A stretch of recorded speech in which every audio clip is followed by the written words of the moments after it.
dengan penuh keyakinan kita, ketika kita bacakan seperti itu, maka dia akan reaksi akan keluar. Dan jin itu kalau udah keluar nggak akan masuk lagi, nggak akan masuk lagi. Kenapa? Karena mereka takut kepada Allah Subhanahu Wa Taala. Mereka takut dengan ayat-ayat Allah Subhanahu Wa Taala. Kok masuk lagi Ustaz? Biasanya kan kita berbuat dosa lagi sama Allah. Mungkin kita kembali bermaksiat kepada Allah Subhanahu Wa Taala, masuk lagi. Masuk lagi karena syaitan itu dia masuk lagi dalam tubuh manusia itu karena untuk menggoda saja, menggoda biar kita ini tidak beribadah dengan khusyuk kepada Allah Subhanahu wa taala. Maka bagaimana jamaah sekalian? Di antara ruqyah mandiri ini bukan sekedar ruqyah mandiri, maka yang selanjutnya adalah ada pengamalan.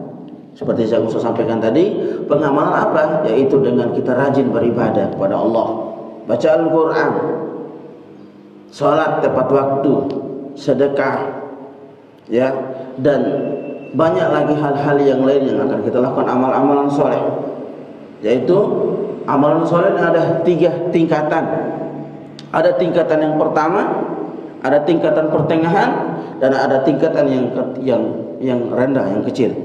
Tingkatan pertama itu bertauhid kepada Allah Subhanahu wa taala, mentauhidkan Allah, yaitu mengesahkan Allah, meyakini Allah Subhanahu wa taala Rabbul Alamin, yang menciptakan kita, yang menghidupkan kita, yang mematikan kita, Allah Subhanahu wa taala. Maka ada alhamdulillahirabbil alamin. Segala puji hanya milik Allah Rabbul Alamin, Rabb penguasa alam raya ini.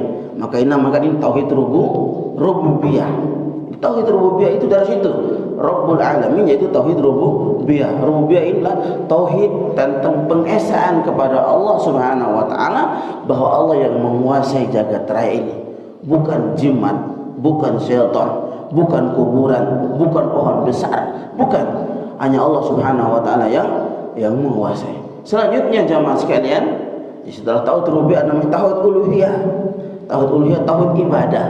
Setelah seorang yakin kepada Allah Subhanahu wa taala, maka yang diyakini harus ditaati. Dengan taatin apa? Dengan ibadah kepada Allah Subhanahu wa taala. Maka ini namanya tauhid uluhiyah. Yaitu tauhid ibadah. Uluhiyah apa?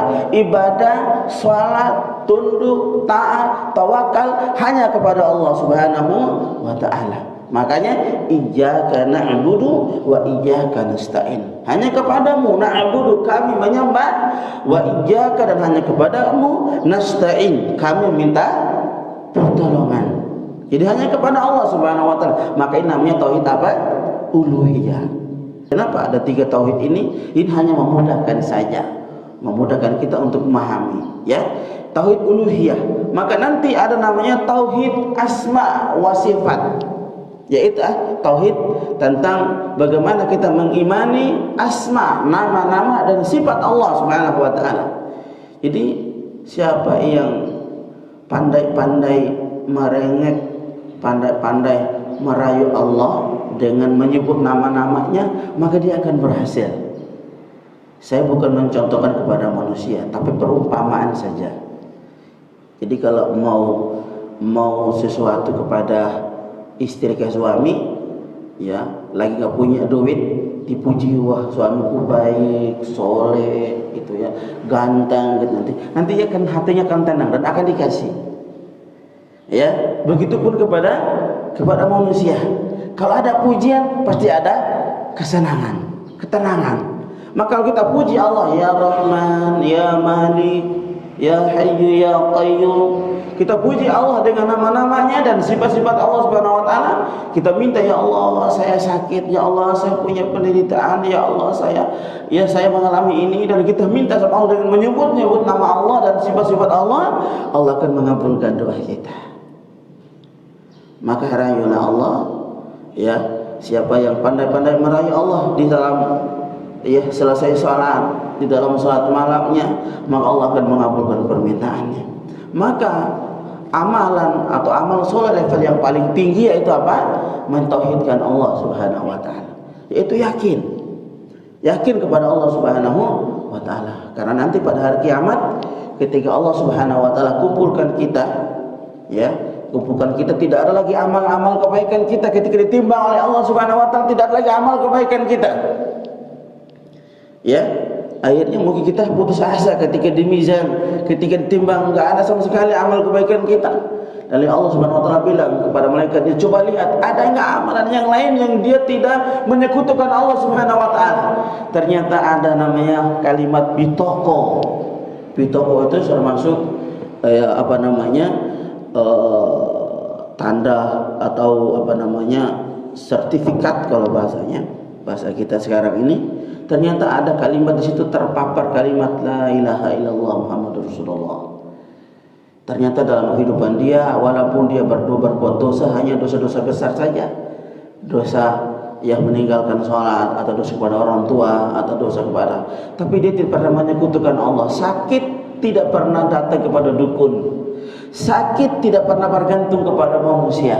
Maka dalam kitab ada Dawa kitab Imam Ibnu Qayyim al-Jauziyah, ada seorang yang bertanya, ya Syekh, bagaimana pendapat antum kalau ada seorang ikhwah ini seorang laki-laki, katanya sudah paham, sakitnya sudah bertahun-tahun, sudah melakukan pengobatan ikhtiar di mana-mana.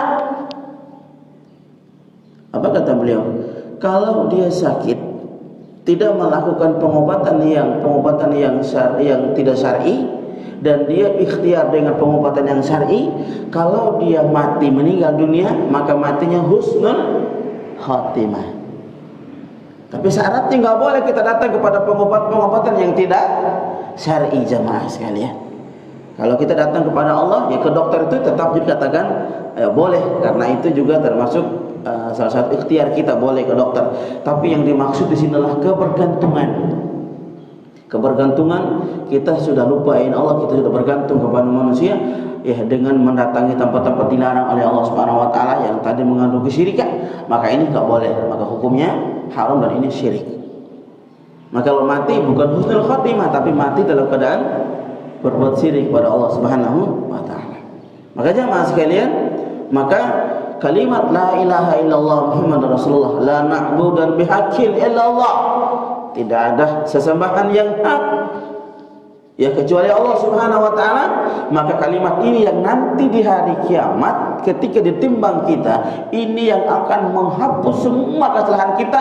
Allah angkat kita dan Allah masukkan kita ke surga.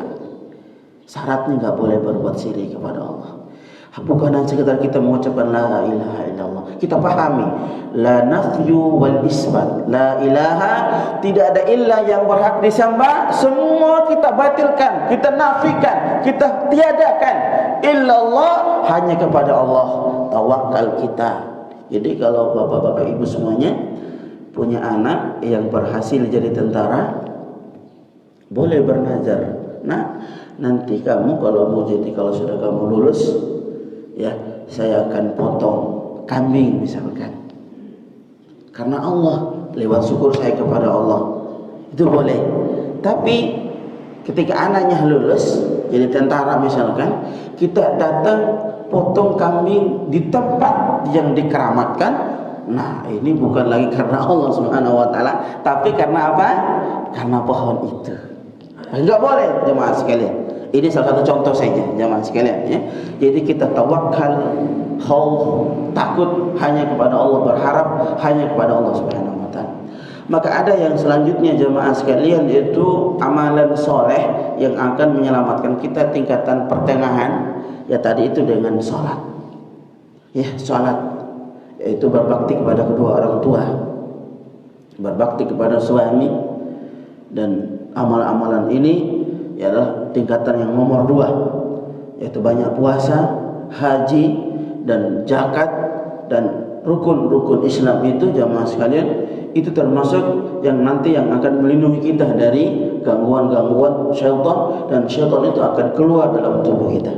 Maka yang terakhir, yang paling rendah, dengan senyum, sedekah, ya, berbuat baik kepada sesama kaum muslimin, tidak ada memunjing, tidak ada iri, dengki, hasad, semuanya itulah nanti yang akan melindungi kita.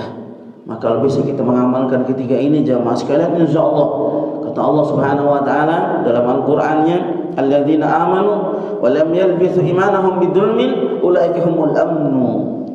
Orang-orang beriman yang tidak mencampur adukan antara keimanan dia kepada Allah dan kedzaliman. Apa kedzaliman?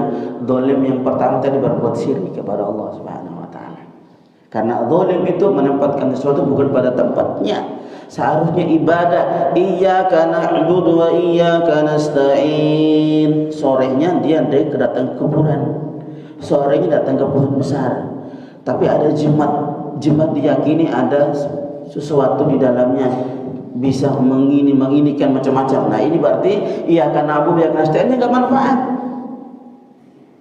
Jadi menduakan Allah Subhanahu wa taala.